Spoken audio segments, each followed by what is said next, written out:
guess when you have a business that is deemed sexy or is very popular at the moment, it could be easier for you to get financing and things of that nature because it's the talk of the town. The financing, whether it's the banks or it's private money, they're into it because they're like, oh wow, it's hot right. That may not be the case. Not all the time. A lot of lenders are looking for long-term, steady growth before they're going to pull out and write the checks.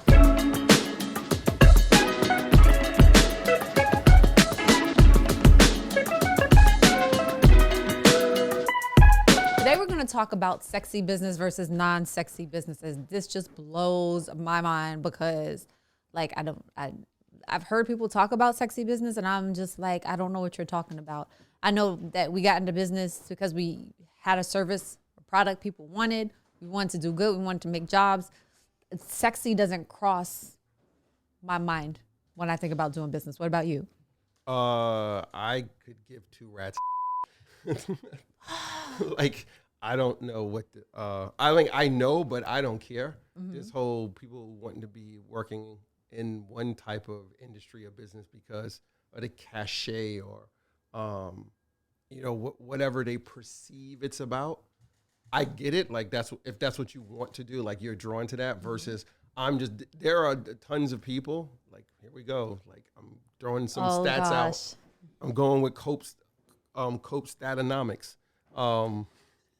There are a lot of people that they're just like, I want to get into this because of whatever they perceive from what they see online or what they hear from people. Yes. Versus actually tasting it and knowing.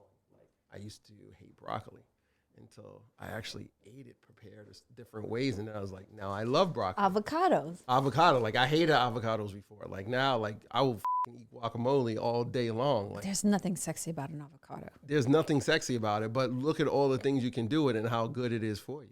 And it's a huge industry. So there's the perfect example of sexy versus non-sexy, the avocado. Ladies and gentlemen, the episode is over. I've dropped all the wisdom I need to drop. So the goal for this episode, we want to talk to you about the benefits and drawbacks of being in what's considered a sexier business. For example, it may be easier to find a loan for a non-sexy business, and a non-sexy business can be more stable.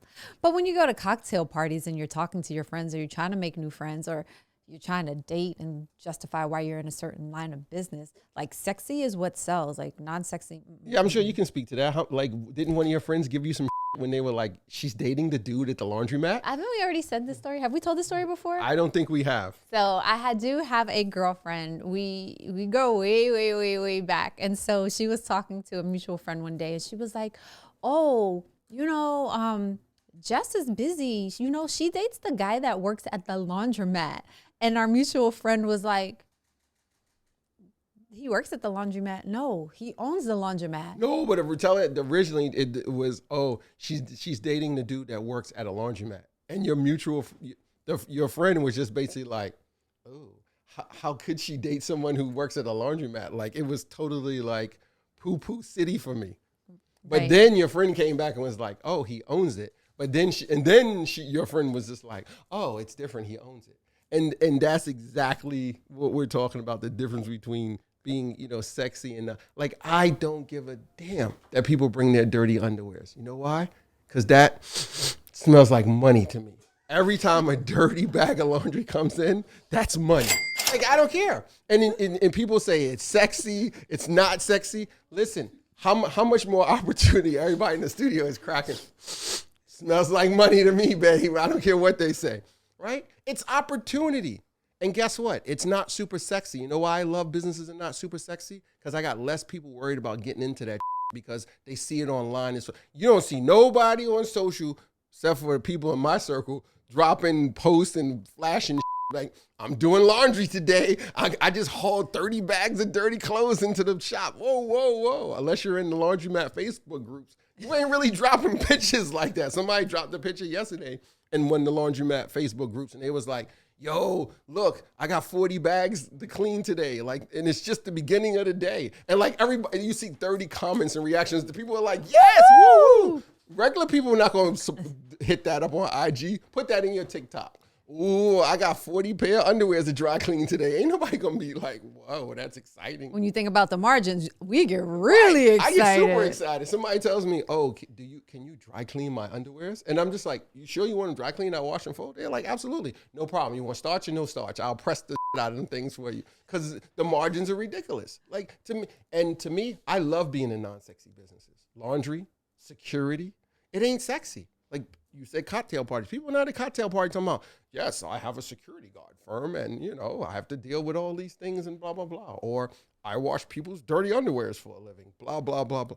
They not. So when we talk about sexy care. businesses, we talk about again industries that people are very popular, that people like to talk about, that come with some type of cachet, but they don't always lead to a lot of opportunity or a lot of money. Sometimes those industries can be very stagnant or stale, and not offer high growth. They can be extremely competitive. Super competitive, because everybody sees it and thinks it's so, how many times do we hear people say, I want to be a fashion designer? I'm not saying that you can't be a fashion designer. I'm not saying that you can't be a good How much competition is that?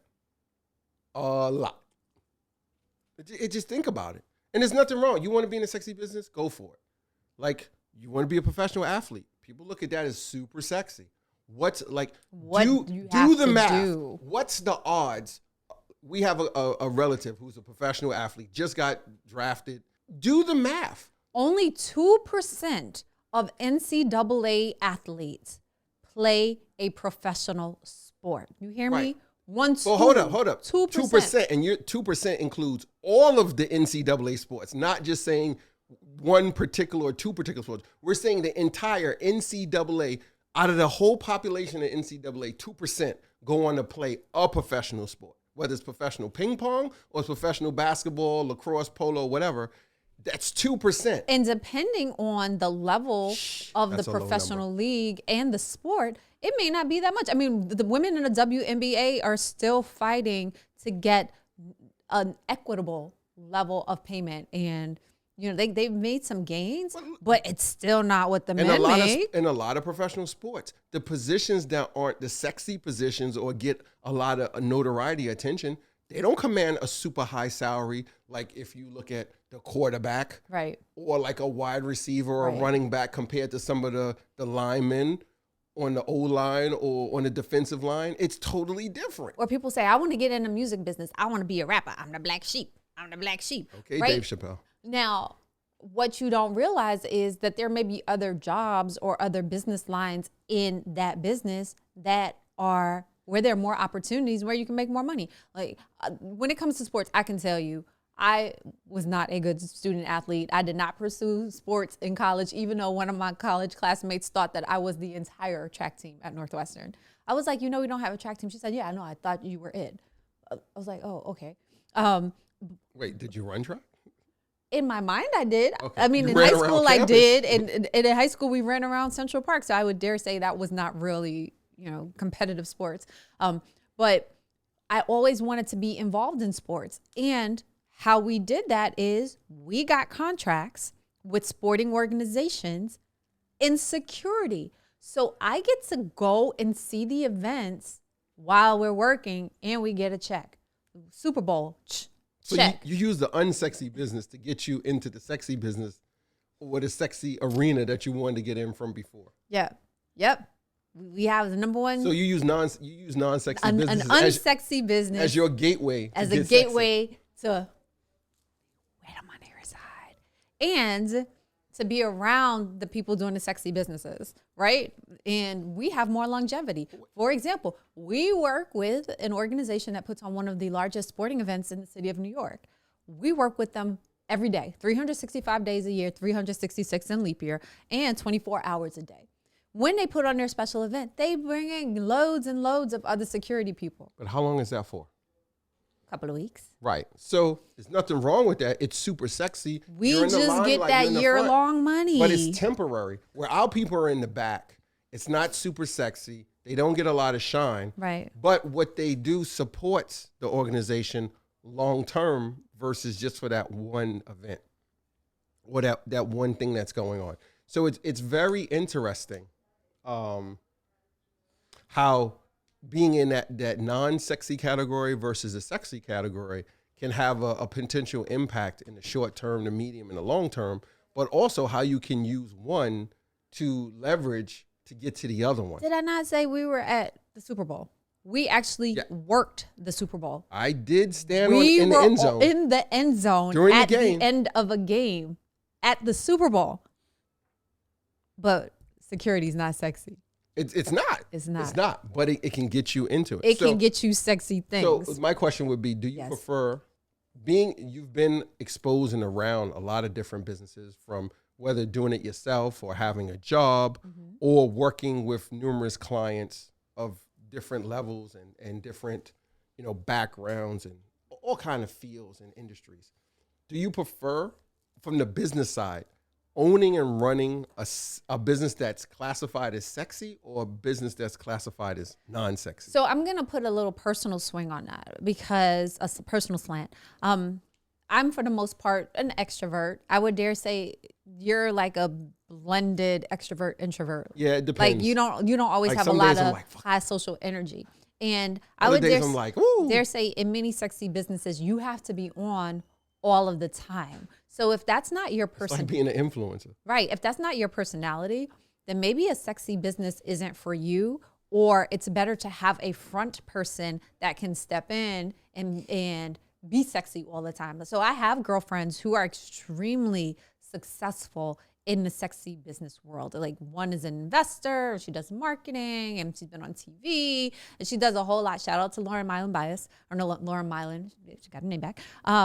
She's grown and she's doing lots of sexy businesses, and that fits her personality, and she's good at it. And I love her for it, because she's able to bring more people along on the ride with her. Other people, Renee Blewett with her documentary. And she comes out of like PR and fashion and all of beautiful people coming together. She's great. That fits her personality. That fits the people that she runs with. She can do that well. Sexy AF. And she's getting it. Everybody can't be Renee. Everybody can't be Lauren. You have to realize who you are, what you're comfortable doing. That's what people need to realize. You don't need to be anybody else. You need to be yourself. Your best self, though. But understand. But you know what you really need? You need self-awareness. Okay. You need to understand who you are, what you like to do, what you're about, and then focus on that. Right. Versus looking at what other people are doing or what they're about and being like, trying to, and I think we're so caught up on this emulation culture. I don't even know if that's a thing, but I'm running with it. This emulation, like we see it and then we're like, oh, like a lot of the stuff people like, I don't know, fashion or trends or whatever you want to call them. I shouldn't say whatever you want to call it, because they're different terms from trends and fads, etc. Somebody did that, and then a bunch of people started following it. Mm-hmm. Just be you, and maybe somebody will, emulate that and follow you, and you create the next fad or the next trend. Right. But really sit back and be you. I think people need to be more self-aware and be more comfortable who they really are, and then apply that to where you work, in your business, or you're starting a business. Make sure that business fits that. Like, you will not, like you said it, I am not going to be like have an event planning business. And if I did, I would be the person probably in the background that's like, okay, there's a checklist. There's a checklist. There's that. I'm not going to be the one in the front like, oh, the host and this and that. Because after a while, I'm going to be like, this shit, I'm tired. Like, it's that simple. Like, in the beginning, I'll be like, hey, welcome. Here's this, the champagne. Then like an hour into it, I'm going to be in the back like, what time is this shit over? Like, I got other stuff to do. We need to order inventory. We need to do supplies, et cetera, et cetera, et cetera. So you need to be aware of what you are and who you are, and then what you're willing to do and build and capitalize on that. If we all just took a minute and sat back and said, you know what, these are the top 5 things that I am like super good at. What you weak at. Like this whole thing, I hear people like, you need to focus on your weaknesses. Listen, that, hire somebody to do what you're weak at. I'm just throwing that out there. Like if we're talking about you building a business, I am not good. In my head, I'm organized, but in real life, I am so not. Like, I'm going to hire somebody for that when we get to the next level. It's that simple. Hire someone to do it. What'd you tell me the other day? I don't want to cook anymore. Don't get the meal prep. Don't get this. right? Don't make no more work for me. Those kits that you buy and they mail it to you, you still got to, like, I got like 3 jobs already. Espinosa and I were talking about the other day. I like those things, but I'm like, it's still more work He for likes me. it, but he never does the cooking. It's facts. Total facts. I like them, but then I'm like, I got to cook it. And then you look at the thing, it's prep time, it's cook time. I'm like, I didn't spend an hour and a half on this. So you know what I'm looking now, we were talking about it. I'm looking for the ones that there's a local chef who prepares it and then they deliver it to you like for 6 days or 5 days. And then you just put it like in the oven or the microwave. I'm going for that. Like, I just want to take it out, heat that joint up, and then eat it and get back in the game. Like, I gotta, and then after you cook it and all, we gotta clean up. You gotta clean the dishes. Like, thank God. Like, what? Like, but anyway, go ahead. So, I think part of it is that people get caught up in how other people will see them, right? Well, that goes back to what we're talking about. Self-awareness. Right, but self-awareness is one thing. If you like to wear mismatched socks, wear them. Self-awareness is one thing, but the other thing is, what will people think about me? What will people think about my business? I'm going to tell you right now, 9 times out of 10, people don't look in your bank account. They only see what you show. We had a young man, shout out to Mr. James. Mr. James, we went to a site visit the other day. We go to get in a Honda Civic. Mr. James is like, why don't you drive a Porsche? Bosses, why don't you drive a Porsche? I don't need to drive a Porsche. Civic still work. Civic is paid for. Civic goes from A to Z. Even though somebody was very disrespectful and sideswiped the Civic. So disrespectful. Fucking tractor trailer sideswiped the car while I was parked in the corner. But at the end of the day. Didn't even leave a note. Right. Somebody in the neighborhood was like, oh, yeah, we meant to tell you somebody hit your car at 11:30 this morning. You should call the cops. Man, it's 7 p.m. What we going to do? Got in the car and went home. What are we going to do? I'm going to call the cops and they're going to give me, I'm going to wait 3 hours for them to come and give me the paper. Then I go to precinct, get a police report. I call the insurance company. Yeah, just get in the car and go home. So the car doesn't define who we are. The car doesn't define our capabilities as business people. But I will tell you, when we did have a loaner car from the dealership, and we went to that client visit, and the client was like, "Oh, this car is nice." I was like, oh, "It was a Mini Cooper." Let's be clear, it wasn't no high end, super fancy. Because our Mini Cooper was in the shop, so they gave us a Mini Cooper as a loaner. I ain't gonna front; it was a new model too. It was kind of nice. Had a new car smell. They not gonna get me. They not gonna get me for a new payment. They not gonna get me for another payment. And that's marketing, and it's ultra smart. If I owned a car dealership, whoever came with that idea, they get mad kudos. I send my car in to get repaired, and they give you a loaner. And the loaner is always the latest model. And it's a psychological thing to get you to say, maybe I should consider getting a new one. And for like 2 days, I was like, oh, this is nice. Maybe we should get the new one. And then the third day, I was like, oh, hell no, they not getting me. Because I got that joint is almost paid for. 3 payments left. I was like, I am not getting another note. That car runs just fine. F that, did not get me. But shout out to whoever came up with that idea at the car. Super smart idea for marketing.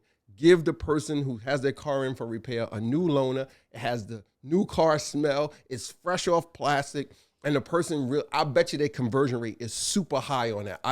And I know they got data on it. But that's another conversation. But you were saying, sorry. So, again, the car, the clothes, they don't define who you are. They don't define your capability as a business owner, unless your business is the car, unless your business are the clothes, then they may have some impact. But at the end of the day, let your work speak for itself. Be who you are and show up and show out and do a great job. Keep in mind that when we talk about sexy versus non-sexy, success is sexy AF. Profits are sexy AF. If those are my only two thought bombs for today, that's it. Success is sexy, profits are sexy. And so do what you gotta do to be successful. You define what success is to you. Don't let somebody else define what success is for you. But let's be clear, profit is profit. There's only one definition for profit. Well, after all, no, I'm talking about real, not creative accounting, not the whole playing with the books type thing. I'm talking about straight, real numbers. All your expenses are paid, and this is what's left over. True profit, not gross profit, not like accrual. I'm talking about straight cash basis running your books. What's left over? Profit is sexy as I don't know what. And profit is a powerful business tool, because we were talking about earlier, like you have a sexy business, non-sexy business, you're talking about getting loans and things of that nature. Yes, when you have a business that is deemed sexy or is very popular at the moment, it could be easier for you to get financing and things of that nature because it's the talk of the town, the financing, whether it's the banks or it's private money. They're into it because they're like, oh, wow, it's hot right. That may not be the case. Not all the time. A lot of lenders are looking for long-term steady growth before they're going to pull out and write the checks. So that's something that you need to consider, is that something might be hot and popping right now, but that might not be motivation for depending on where you're getting the money from. If you're getting some private money, you might get them to write a check super fast because they're caught up in what they see in the headlines or what they're reading. They're like, this is the thing, like this is going to be the next wave, et cetera, et cetera. And they listen, we're in an investment group. And we see and hear different things along those lines. Like in our fund, we hear different things. And I'm just like, who's going to be what you said? I'm looking for the horse that can run the race for the long term. I'm not looking for the horse that's just sprinting, because they're going to burn out all the money, and more than likely, we're not going to see a return on that. Or as Lanier says, meal ticket versus a lotto ticket. Like Right. A meal ticket is something I can count on. I know you eat it real fast. But a lotto ticket, if a winning lotto ticket, that's potential. I interpreted that as something different. I'm sorry. Okay, well, no. Your interpretation. I was like it's a meal ticket. It's going to be a consistent meal. It's like this thing is going to provide a meal for me on a regular basis versus a lotto ticket is $1 in the dream. Like I'm buying a lotto ticket. I don't know if I'm a hit. I'm buying it and I'm like, it's 300 million or whatever it is. I'm praying like the odds are 1 in like whatever, 20 gajillion. But I'm like, I'm going to win. I know these the right 7 numbers. Yeah, get the fuck. Right, like, so I want something that's consistently. Listen, I read this article the other day, and this young lady has several businesses. And I think this is such a smart approach. But it's all depending on the person too. She has numerous businesses, and they all fall into probably unsexy categories. Maybe some of them are semi-sexy. But her logic and her pattern is simple. I have several businesses, and they all produce a small amount of profit because of the margin of the business, and it's not a whole lot of volume. But she makes up for the lack of volume in one business with the fact that she has numerous businesses under her umbrella, and she's able to, I think it's like maybe 5 businesses she has or 4. But the combined income of all her business puts her in a really good category, in a really good place financially, because she's looking at the total sum versus trying to hit a singular home run with one business. She's like, I have this business, and I get steady streams of income from numerous businesses. And, a few of them are e-com. So she's able to manage them fairly, I don't want to say easily, but, with systems in place and some automation, et cetera, et cetera. So she's looking at the total sum of all this income from numerous things. Right. And I think that is so smart, where a lot of times we get caught up like, I just got to do this one thing and make a home run with it. Right. What you were saying. I was going to say, you were talking about trends. And one of the trends I keep hearing people talk about is cannabis, right? New York State has legalized adult use marijuana. Jersey has legalized adult use marijuana. Everybody's talking about, it's going to be all these business opportunities. It's going to be so much equity. You know what? Oh, yes. Listen, my friend. There are people out there that will take a lot of your money to make you think that you're going to get rich off of weed. If you haven't gotten rich off of weed yet, don't think that it's likely that you will get rich off of legalized marijuana. There's a system, and the system is already in place in many instances. And people talking about opening dispensaries, opening, Listen, I'm going to compare that to my favorite thing. And you hear me say this, and I will say this to the end of time. Explain to me how many bodegas are on corners in our neighborhoods.